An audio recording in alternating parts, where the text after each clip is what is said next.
कागल पंचायत समितीच्या माजी सभापती पूनम राहुल मगदूम महाडिक, सिग्नेर्लीच्या माजी सरपंच सुरेखा दादासाहेब पाटील यांच्यासह कार्यकर्त्यांनी मंडली गटाला रामराम ठोकला.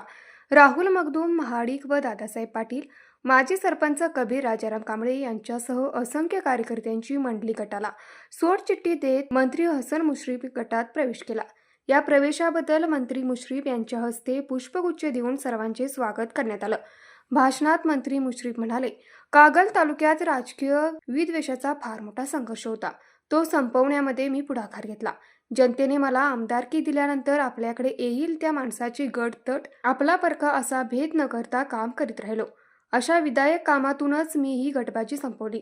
गटात प्रवेश केलेल्या या सर्वांचा जुन्या कार्यकर्त्याप्रमाणेच मान सन्मान राखू.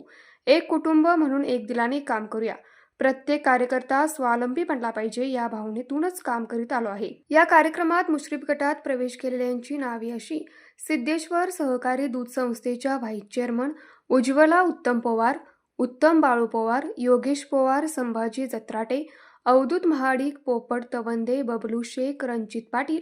यावेळी सरपंच दत्ता पाटील, माजी सरपंच वाय पाटील, माजी उपसरपंच कृष्णात मेटील, माजी उपसरपंच मनोहर लोहार, सुधीर पाटील, मोहन लाड, रमण पाटील, पैलवान अमर पाटील, चेअरमन शिवाजी लाड, सुभाष मगदूम, युवराज खदरे आदी प्रमुख उपस्थित होते. न्यूज मराठी 24 कोल्हापूर. हे आहे गोकुळचं श्रीखंड. अगदी जिभेवर रेंगाळणार. जिभेवरच नाही तर मनावरही रेंगाळणार. गोकुळ श्रीखंड, मनावर रेंगाळणार.